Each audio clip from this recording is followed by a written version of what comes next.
warahmatullahi wabarakatuh. Baik, untuk pertemuan pada kali ini kita akan belajar sejarah kebudayaan Islam, yaitu pelajaran ke-6 mengenai wafatnya Nabi Muhammad Sallallahu Alaihi Wasallam.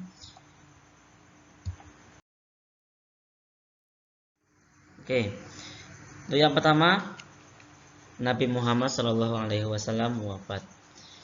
Pada pelajaran sebelumnya kita sudah membahas bagaimana akhir hayat Rasulullah Sallallahu Alaihi Wasallam, tentang pesan-pesan beliau sebelum wafat, yaitu pada waktu haji wada, khutbah wada. Banyak sekali pesan-pesan yang dapat kita ambil bersama dan kita terapkan dalam kehidupan sehari-hari. Oke, mari kita lanjutkan untuk pelajarannya. Pada hari Senin, ketika Abu Bakar As-Siddiq dan para jamaah hendak melaksanakan sholat subuh, maka Rasulullah meminta penyekat kamarnya dengan masjid dibuka. Nah, jadi rumah Rasul dengan masjid Nabawi kala itu menjadi satu. Jadi umpama di tempat pengimaman itu, di samping kanannya itu, sebelah kanannya itu ada kamarnya Rasul. Jadi rumahnya Rasul itu juga masjid. Nah, gitu. Oke, kita lanjutkan.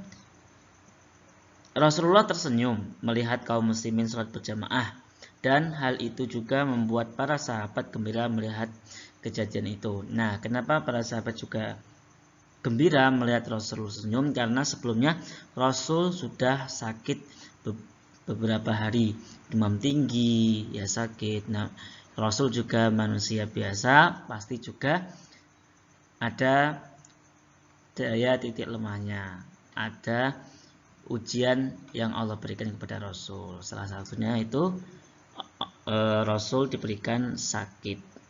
Gitu. Oke. Sakit beliau, maka setelah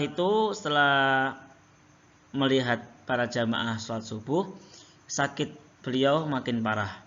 Tanda-tanda beliau wafat sudah nampak. Maka Aisyah radhiyallahu anha, siapa Aisyah? Yaitu istri Nabi, yaitu putri dari Abu Bakar As-Siddiq, menyandarkan tubuh Rasul ke pangkuannya. Di sisi lain tubuh Rasul semakin melemah. Nah, itu pada saat Rasulullah dipangku oleh Aisyah, tubuh Rasul semakin lemah. Nah, selanjutnya pada detik-detik akhir hayat beliau mengangkat kedua tangan beliau seraya berdoa, "Ya Allah, ampunilah aku, rahmatilah aku, dan pertemukan aku dengan kekasih yang maha tinggi." Nah, jadi sebelum akhir hayatnya beliau, Rasulullah Shallallahu Alaihi Wasallam, beliau sempat berdoa, "Ya Allah, ampunilah aku, rahmatilah aku, dan pertemukan aku dengan kekasih yang maha tinggi." Begitu. Maka beliau mengulanginya sebanyak 3 kali. Selain itu juga ada kisah saat malaikat Jibril menjemput Nabi Shallallahu Alaihi Wasallam, maka Jibril alaihissalam memberikan pilihan, gitu. Maaf untuk ralat, bukan malaikat Jibril tapi malaikat Israel, gitu ya. Malaikat Israel dan malaikat Jibril turun ke bumi, tetapi malaikat Jibril tidak turun ke bumi. Dia ada di langit pertama karena tidak kuat untuk melihat kekasihnya Rasul dicabut nyawanya. Karena kita tahu sendiri bahwasanya ketika sakaratul maut itu ibarat kulit kita dikelupas sedikit demi sedikit. Nauzubillah min dzalik. Oke. Nah, Ustaz lanjutkan ceritanya. Maka dari itu malaikat Israel memberikan tawaran, mau ditunda kematian atau diperpanjang umur Rasul, atau saat itu juga beliau diambil nyawanya. Maka Rasul memilih diambil nyawanya seketika itu. Tetapi sebelum diambil, beliau sempat menanyakan, perihal mengenai umatnya nanti bagaimana setelah sepeninggal Rasul.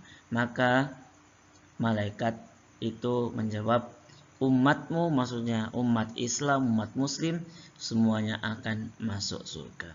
Nah, maka dari itu Rasul pun tenang setelah mendengar berita tersebut. Maka setelah itu malaikat Israel mencabut nyawanya Rasul perlahan-lahan dari kaki ke atas sampai ke kepala atau ke kerongkongan. Nah, pada saat sampai ke kerongkongan, maka Rasul menyebut kata ummati, ummati, umatku, umatku. Nah, Rasul saja peduli, masih mengingat tentang kita. Bagaimana dengan kita? Apakah masih mengingat Rasul? Apakah masih menjalankan sunnah-sunnah Rasul? Begitu. Baik anak-anakku yang dirahmati Allah Subhanahu wa taala, begitulah sepenggal cerita detik-detik wafatnya Rasulullah Shallallahu alaihi wasallam. Nah,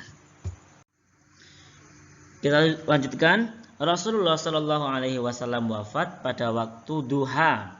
Nah, waktu duha itu dari matahari terbit seujung tombak, atau kalau sekarang itu telah terbit syuruk ya, atau jam 6 lah. Pada hari Senin tanggal 12 Rabiul Awal tahun ke-11 Hijriah atau 8 Juni 632 Masehi. Beliau wafat ketika berusia 63 tahun.